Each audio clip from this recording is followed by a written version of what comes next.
Assalamualaikum warahmatullahi wabarakatuh.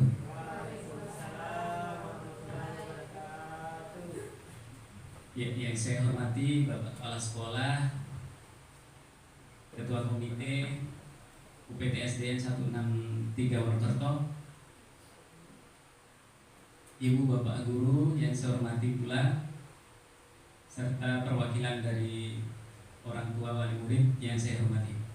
Puji syukur kehadirat Allah Subhanahu wa taala, kita selalu bersyukur karena pada siang hari ini kita masih bisa diberikan kesehatan sehingga kita bisa berkumpul di sekolah kita ini dalam rangka yang pertama tentunya silaturahmi, yang kedua yaitu sesuai dengan agenda kita yaitu identifikasi aset atau potensi atau sumber daya sekolah yang ada di UPTSDN 163 Wonokerto.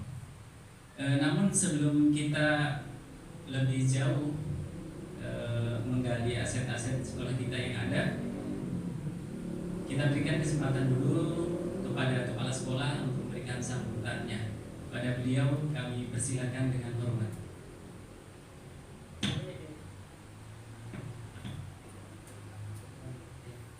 Terima kasih atas kesempatan yang diberikan. Bismillahirrahmanirrahim. Assalamualaikum warahmatullahi wabarakatuh. Yang saya hormati Pak Muhammad selaku guru yang penggerak yang ada di sekolah kita, yang saya hormati perwakilan komite, perwakilan orang tua serta guru-guru yang sangat berbahagia. Terkait dengan sumber daya yang dimiliki sekolah, saya kira artinya bukan berarti saya menonjolkan sekolah kita ya, tapi realitanya seperti itu. Jadi patut kita syukuri. Yang pertama, kondisi sekolah kita ini memang kan cukup strategis ya, berada di tengah-tengah pemukiman masyarakat yang padat penduduk pendaftar.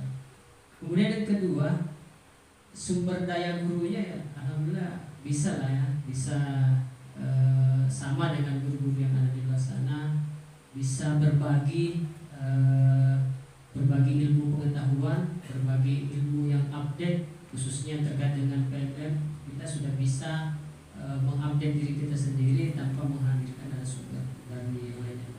Kemudian sumber daya yang dimiliki sekolah walaupun tidak sempurna, tapi ya paling tidak jaringan wifi sudah ada di tengah-tengah kita, paling tidak mempermudah kita untuk mengerjakan sesuatu yang berkaitan dengan daring ya, seperti itu. Jadi kita alhamdulillah tidak mengalami kendala-kendala seperti itu.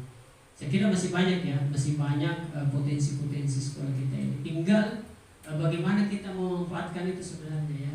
Tinggal bagaimana kita memanfaatkan potensi-potensi atau sumber daya yang ada di sekolah kita ini. Erat kaitannya ya, dikaitkan dengan pembelajaran. Bergerak di IT, alhamdulillah bantuan kelompok juga sudah ada. Tinggal kita memfasilitasi saja anak-anak ya. Seperti yang disampaikan Pak Guru kemarin bahwa banyak sekali di sini pusat-pusat pembelajaran yang bisa dimanfaatkan untuk kita secara pembelajaran langsung. Tentunya pasar yang ada di sekitar beli. Jadi saya kira banyak sekali Bapak Ibu yang sangat berbahagia. Tinggal mungkin nanti Pak Guru bisa membantu teman-teman untuk memanfaatkan sumber daya itu sebagai bahan, sebagai pembelajaran untuk anak. Saya ulangi kembali lagi bahwa kita ini memiliki banyak sekali potensi ya, memiliki banyak sekali sumber daya dibanding sekolah-sekolah yang masih ada di daerah-daerah terpencil ya. Saya kira kita tinggal memanfaatkan fasilitas-fasilitas yang telah disiapkan, baik itu disiapkan oleh sekolah itu sendiri maupun fasilitas yang telah disiapkan oleh lingkungan sekitar kita. Saya kira itu Bapak Ibu yang sangat berbahagia sempat saya sampaikan. Jika nanti diperlukan diskusi-diskusi terkait modul ini, saya kira itu lebih menarik, lebih bagus lagi untuk bagaimana supaya nanti potensi-potensi sebenarnya yang ada di sekitar kita, dari sekolah kita ini belum digali itu bisa digali dengan maksimal. Saya kira cukup. Ya, disampaikan terima kasih atas sambutan kesempatan yang diberikan oleh Bapak Kepala Sekolah. Baik Bapak Ibu sekalian, perlu saya tegaskan sekali lagi bahwasanya saya berada di depan Bapak Ibu sekalian dalam rangka untuk memenuhi tugas saya selaku CGP Angkatan 9, yaitu terkait dengan modul 3.2, yaitu pemimpin dalam pengelolaan sumber daya. Sebelum kita diskusi Bapak Ibu, mungkin ada sedikit materi PowerPoint yang ingin saya tampilkan kepada Bapak Ibu sekalian sebelum kita nanti sesi dialog. Apa-apa sih potensi atau aset kekuatan sumber daya yang kita miliki di sekolah kita ini? Baik Bapak Ibu, sekolah sebagai ekosistem itu sekolah itu diibaratkan sebuah ekosistem, akan terjadi interaksi antara faktor biotik dan abiotik. Kedua unsur ini saling berinteraksi satu sama lainnya sehingga mampu menciptakan hubungan yang selaras dan harmonis. Sekolah sebagai ekosistem itu terdiri faktor biotik dan abiotik. Faktor biotik yaitu murid, kepala sekolah, guru, staf, pengawas, orang tua, masyarakat di sekitar, dinas terkait, pemerintah daerah. Sedangkan faktor-faktor abiotik yaitu terkait dengan keuangan, sarana prasarana, lingkungan alam. Kemudian cara memandang sumber daya sekolah itu ada dua pendekatan Bapak Ibu. Yang pertama, pendekatan berbasis kekurangan atau masalah, ya. Dan yang kedua itu pendekatan berbasis aset atau kekuatan. Karakteristik dari kedua pendekatan ini, pendekatan yang berbasis kekurangan atau masalah itu memusatkan perhatian pada apa yang mengganggu, apa yang kurang, apa yang tidak berfungsi dengan baik. Kemudian mendorong cara berpikir negatif, tidak nyaman dan curiga sehingga buta terhadap potensi dan peluang yang ada. Adapun pendekatan yang berbasis aset menemukan hal-hal yang positif dalam kehidupan, kemudian menggunakan kekuatan sebagai tumpuan berpikir, apa yang berjalan dengan baik, yang menjadi inspirasi, yang menjadi kekuatan ataupun potensi yang positif. Pendekatan yang berbasis kekurangan itu fokus pada masalah dan isu, sementara pendekatan yang berbasis kekuatan fokus pada aset atau kekuatan. Kemudian kalau kekurangan berkutat pada masalah utama, sementara pendekatan berbasis aset itu membayangkan masa depan. Kemudian setiap orang itu memiliki inti positif yang dapat memberikan kontribusi pada keberhasilan. Dalam hal ini mungkin berkaitan dengan guru, ya. Kelima, inquiry apresiatif adalah suatu filosofi landasan berpikir yang berfokus pada upaya kolaboratif, menemukan hal positif dalam diri seseorang, organisasi, dan dunia sekitarnya, baik dari masa lalu, masa kini, dan maupun masa depan.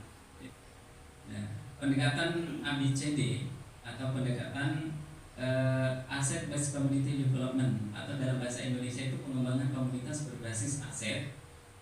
Karakteristik komunitas yang sehat dalam hal ini sekolah, ya, yaitu mempraktikkan dialog berkelanjutan dan adanya partisipasi anggota masyarakat. Yang kedua, menumbuhkan komitmen terhadap empat. Yang ketiga, membangun koneksi dan kolaborasi, mengenal dirinya sendiri dan membangun aset yang ada, membentuk masa depan. Dan yang terakhir itu menghasilkan kepemimpinan. Aset-aset yang ada dalam sebuah komunitas, dalam hal ini sekolah Bapak Ibu, ada 7 ternyata Bapak Ibu. Yang pertama, modal manusia. Modal manusia ini berhubungan dengan kompetensi manusia atau tenaga manusia. Dalam hal ini adalah guru, tenaga pendidik dan kependidikan yang berhubungan dengan pengetahuan, kecerdasan dan keterampilan. Yang kedua itu modal sosial. Modal sosial itu termasuk norma dan aturan bagaimana hidup berdampingan, contohnya asosiasi. Kalau dalam sekolah kita, internal sekolah, ada yang namanya organisasi atau OMBEL, ya, kelompok belajar. Kemudian yang ketiga itu modal politik. Ya, jadi modal politik ini tidak diartikan dengan politik dalam praktiknya, ya, yaitu kemampuan mempengaruhi distribusi sumber daya di dalam unit sosial sehingga tercapai tujuan bersama atau isi sekolah kita. Yang keempat, model agama dan model budaya, yaitu sistem berperilaku dan hasil cipta karya. Yang kelima, model fisik. Model fisik ini berupa bangunan dan sarana prasarana. Dan yang keenam, model lingkungan atau alam, ya, berupa bumi, udara yang bersih, laut, taman, danau, sungai, dan sebagainya. Dan yang terakhir Bapak Ibu, model finansial. Model finansial itu yaitu berkaitan dengan keuangan atau pembiayaan, tabungan, investasi, pengurangan dan pendapatan pajak, hibah dan lain sebagainya. Sekolah Bapak Ibu. Baik, sekarang kita akan mungkin mendiskusikan terkait dengan aset-aset, terkait dengan modal manusia Bapak Ibu. Yang modal manusia di sini ada guru. Terdapat 15 guru dengan rincian 6 PNS tersertifikasi, 1 PNS belum tersertifikasi, 3 P3K dan 6 guru honorer. Kemudian kepala sekolah juga sudah memiliki kualifikasi S2. Ada 2 guru model mengikuti sekolah penggerak dan satu guru mengikuti program guru penggerak. Itu dari tenaga guru. Kemudian tenaga kependidikan, terdapat 1 orang tenaga kependidikan memiliki kualifikasi S1 yang dipercayakan untuk mengelola dapodik dan administrasi lainnya. Kemudian komite, kemudian ada orang tua wali murid, ini termasuk model manusia, pengawas dan tokoh masyarakat. Mungkin ada yang belum masuk Bapak Ibu. Coba diingat-ingat warga sekolah kita yang belum masuk. Siswa, murid. Oh iya. Ya, nanti murid di sini. Oh iya, ibu kantin juga. Kemudian siapa lagi? Pak Heru Hujan ya? Belum. Ya, saya catat. Dinas terkait pemerintah desa, ya, pemerintah desa, kemudian dinas pendidikan, Orwil ya, nanti ditambahkan. Nah, modal sosial yang saya identifikasi Bapak Ibu seperti K3 OPTSD, ini untuk kepala sekolah, kemudian KKG untuk guru, kemudian kombel ini di tingkat satuan, dan ada juga kombel antar satuan pendidikan. Kemudian modal sosial yang lainnya termasuk kesepakatan atau keyakinan kelas. Modal fisik Bapak Ibu, ruang kelas, kemudian kantor, perpustakaan, toilet siswa, toilet guru, halaman, gudang, tempat parkir, kantin, dapur, lapangan bulu tangkis, UKS, kemudian sarana dan prasarana olahraga, TIK atau elektronik, jaringan internet, peralatan kebersihan, kebun sekolah, TPS. Oh iya, parkiran. Jadi tempat parkir ini yang di barat ini untuk siswanya. Siswa. Oh iya.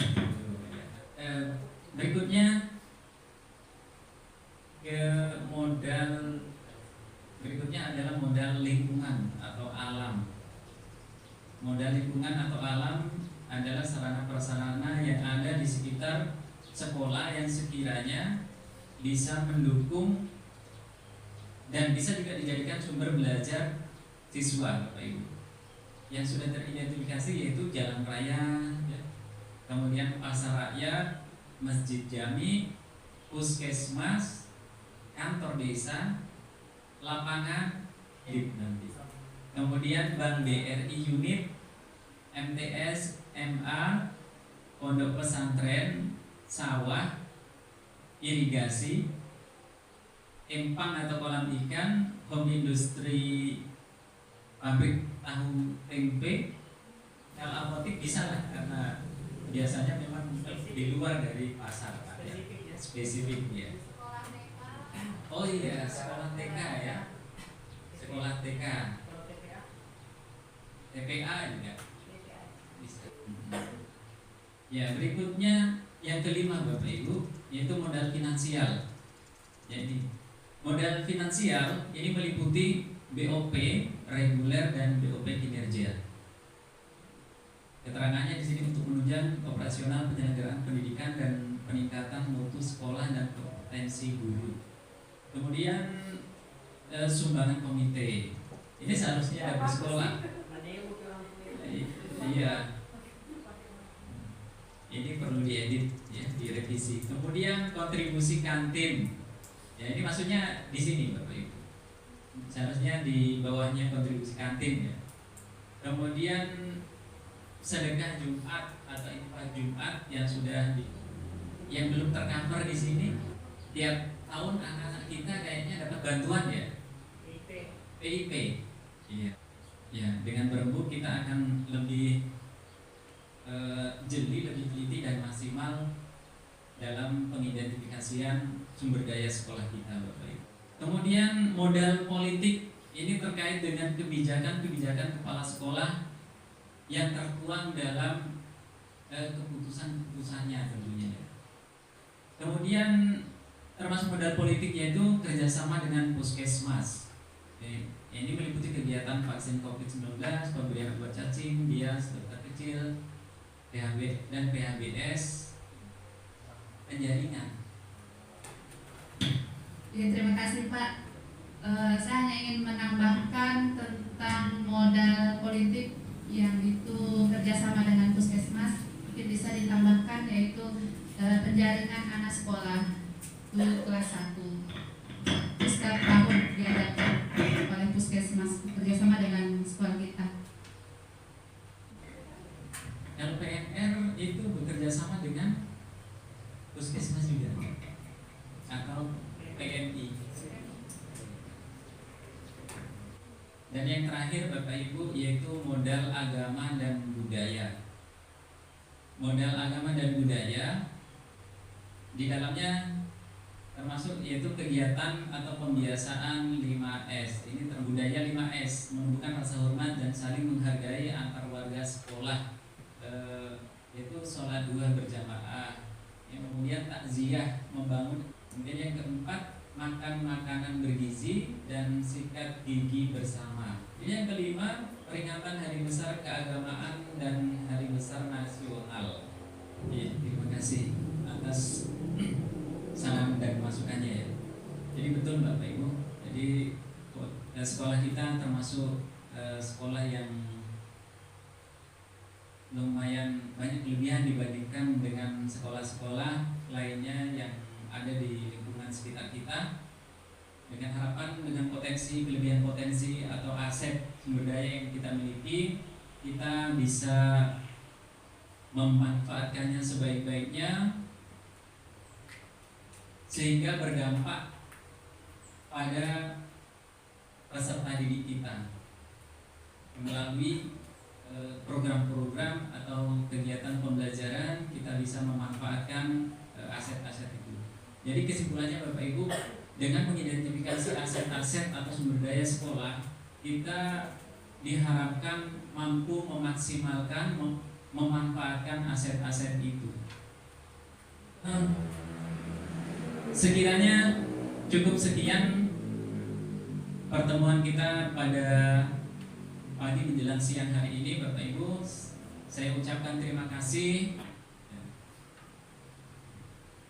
Sebelum saya tutup, misal ada salah kata atau salah ucap baik yang saya sengaja maupun tidak sengaja, mohon dimaafkan.